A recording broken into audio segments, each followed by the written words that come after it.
സംസ്ഥാനത്ത് വീണ്ടും ഒരു വിവാദത്തിന് സാധ്യത തെളിയുകയാണ്. എന്താണെന്നല്ലേ, ചരിത്ര കോൺഗ്രസ്, അതായത് ഇന്ത്യൻ ഹിസ്റ്ററി കോൺഗ്രസ് വീണ്ടും കേരളത്തിൽ നടക്കാൻ പോകുന്നു.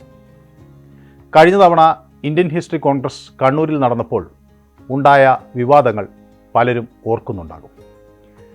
ഇത്തവണയും കണ്ണൂരിൽ തന്നെയാണ് ഇന്ത്യൻ ഹിസ്റ്ററി കോൺഗ്രസ് നടക്കുന്നത്. നേരത്തെ കണ്ണൂർ സർവകലാശാലയിലായിരുന്നെങ്കിൽ ഇത്തവണ ബ്രണ്ണൻ കോളേജിൽ വെച്ചാണ് ഈ ചരിത്രകാരന്മാരുടെ സമ്മേളനം നടക്കുന്നത്. 2019 ഇന്ത്യൻ ഹിസ്റ്ററി കോൺഗ്രസ് നടന്നപ്പോൾ അത് വലിയ വിവാദമായി. സാധാരണ ഇന്ത്യൻ ഹിസ്റ്ററി കോൺഗ്രസ് നടക്കുമ്പോൾ അതിനെപ്പറ്റി ഒരു സിംഗിൾ കോളം വാർത്ത പോലും കൊടുക്കാത്തവരാണ് മാധ്യമപ്രവർത്തകർ. പക്ഷേ 2019 അത് കേരളത്തിൽ നടന്നപ്പോൾ അത് വലിയ വാർത്തയായി. അതിന് ഒരു കാരണം അന്ന് ഗവർണർ നടത്തിയ ഒരു പ്രസംഗമായിരുന്നു. പൗരത്വ ഭേദഗതി ബില്ലിനെ എതിർത്തുകൊണ്ട് അന്ന് ചടങ്ങിൽ പലരും സംസാരിച്ചു. പക്ഷേ പാർലമെൻറ്റ് പാസാക്കിയ ഒരു ബില്ല് മോശമാണ് എന്ന് പറയാൻ തനിക്ക് കഴിയില്ല എന്ന നിലപാടിൽ ഉറച്ചു നിന്നു ഗവർണർ. അങ്ങനെ ആരിഫ് മുഹമ്മദ് ഖാൻ്റെ ആ നീക്കം വലിയ കലാപത്തിലേക്ക് വഴിവെച്ചു. ഗവർണർക്ക് വേദി വിട്ട് ഇറങ്ങേണ്ടി വന്നു. പിന്നീട് തൻ്റെ ADCയുടെ ഡ്രസ്സൊക്കെ ഈ പ്രതിഷേധക്കാർ വലിച്ചു കീറി എന്ന് ഗവർണർ ആരോപിക്കുകയും ചെയ്തു. ആ സംഭവവുമായി ബന്ധപ്പെട്ട് ആർക്കെതിരെയും കേസെടുത്തില്ല എന്നത് തുടരെ ഗവർണർ ആരോപണമായി തന്നെ ഉന്നയിച്ചു. അവിടുന്ന് അങ്ങനെ ഗവർണറും സർക്കാരും തമ്മിലുള്ള പോര് ആരംഭിക്കുകയാണ്. പിന്നീട് ആ പോര് വലിയ തോതിൽ ജനശ്രദ്ധ ആകർഷിക്കുന്ന തരത്തിലേക്ക് മാറി. ഗവർണറെ കണ്ടാൽ കരിങ്കൊടി കാണിക്കുന്ന രീതിയിലേക്ക് SFIയും കാര്യങ്ങൾ മുന്നോട്ട് നീക്കി. അങ്ങനെ പ്രതിഷേധം ശക്തമാകുന്ന ഘട്ടത്തിലെല്ലാം ഗവർണറും വേണ്ട രീതിയിൽ തിരിച്ചടിച്ചു. സാധാരണ ഗവർണർമാർ മാധ്യമങ്ങളോട് അവർക്ക് ബൈറ്റ് നൽകാറില്ല. എന്നാൽ ഇവിടെ അങ്ങനെയല്ല. ഗവർണർ എല്ലാ ഘട്ടത്തിലും മാധ്യമങ്ങളെ കാണാൻ തയ്യാറായി. തൻ്റെ ആരോപണങ്ങളും പ്രത്യാരോപണങ്ങളും മറുപടികളുമെല്ലാം ഗവർണർ മാധ്യമങ്ങളുമായി പങ്കുവച്ചു. ക്ഷുഭിതനായ ഗവർണറെ പലരും നല്ലവണ്ണം ആഘോഷിച്ചു. ഗവർണറുടെ പ്രതികരണങ്ങൾ കേരളം വലിയ ശ്രദ്ധയോടുകൂടി തന്നെയാണ് കേട്ടത്. സംസ്ഥാനത്തെ പ്രതിപക്ഷത്തിൻ്റെ ചുമതലയാണ് ഗവർണർ നിർവഹിക്കുന്നത് എന്ന് പലരും പറഞ്ഞു.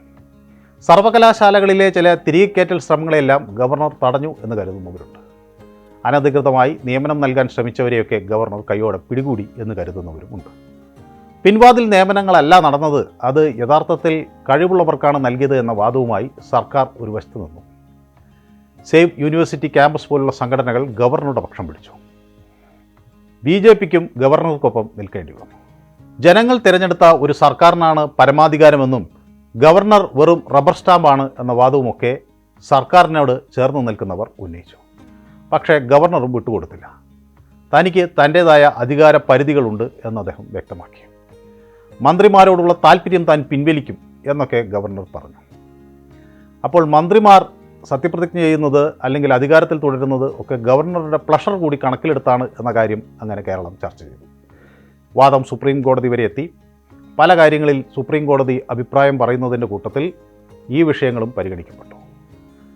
കേരളത്തിലെയല്ല, മറ്റു പല സംസ്ഥാനങ്ങളിൽ ഉണ്ടായ സംഭവ വികാസങ്ങളുടെ അടിസ്ഥാനത്തിൽ നടത്തിയ ചില നിരീക്ഷണങ്ങൾ കേരളത്തിനും ബാധകമാണ് എന്ന ചില നീക്കങ്ങൾ അല്ലെങ്കിൽ ചില അഭിപ്രായങ്ങൾ ഇവിടെയുള്ളവരും ഉന്നയിച്ചു. പക്ഷേ അങ്ങനെ എല്ലാ വിവാദങ്ങൾക്കും അവസാനം എന്ന നിലയിൽ ഗവർണർ ആരിഫ് മുഹമ്മദ് ഖാൻ ഇവിടെ നിന്ന് മടങ്ങി. രാജേന്ദ്ര വിശ്വനാഥ് ആർലേക്കർ പുതിയ ഗവർണർ എന്ന നിലയിൽ ചുമതലയേറ്റതിനു ശേഷം സർക്കാരുമായി നല്ല രീതിയിൽ ഒന്നിച്ചു പോകുന്നു എന്നാണ് മനസ്സിലാകുന്നത്.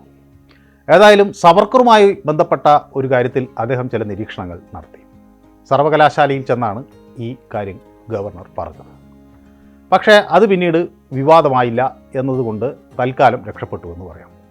പക്ഷേ ചരിത്ര കോൺഗ്രസ് വരുമ്പോൾ വീണ്ടും കാര്യങ്ങൾ മാറിത്തിരിയുമോ എന്ന സംശയം ഉയരുകയാണ്. കാരണം സർവകലാശാലകളുടെ തലവൻ ഗവർണറാണ്.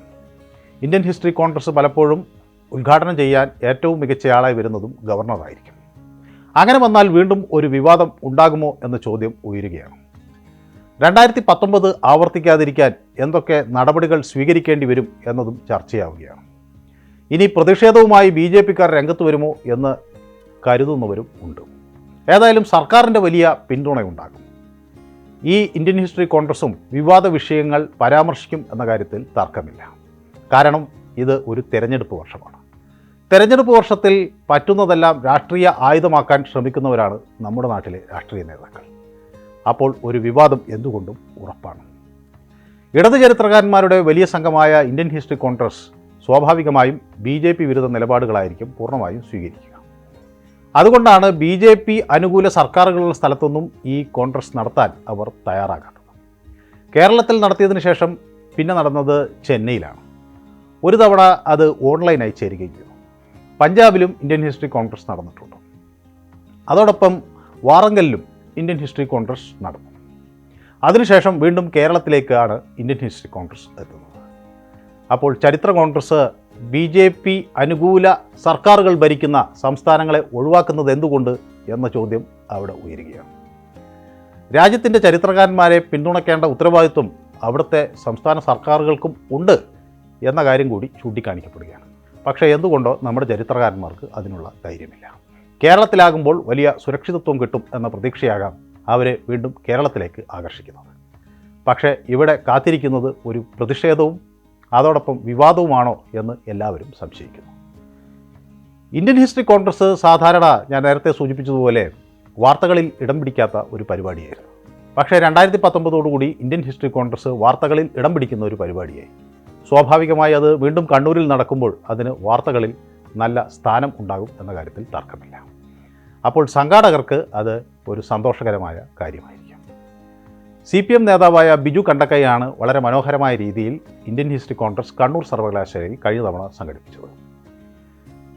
സംഘടന മികവുള്ള ആളാണ് ബിജു കണ്ടക്കയ. പക്ഷേ അവിടെ ആശയപരമായ ഒരു ഏറ്റുമുട്ടലാണ് ഉണ്ടായത്. പിന്നീടത് കയ്യാങ്കളിയിലേക്ക് എത്തുന്നതുവരെ നമുക്ക് കാണാൻ കഴിഞ്ഞു. ഇത്തവണ അങ്ങനെയൊന്നും ഉണ്ടാകില്ല എന്ന് പ്രതീക്ഷിച്ചാലും ചില വിവാദങ്ങൾ ഉണ്ടാകാതിരിക്കില്ല എന്നുറപ്പാണ്.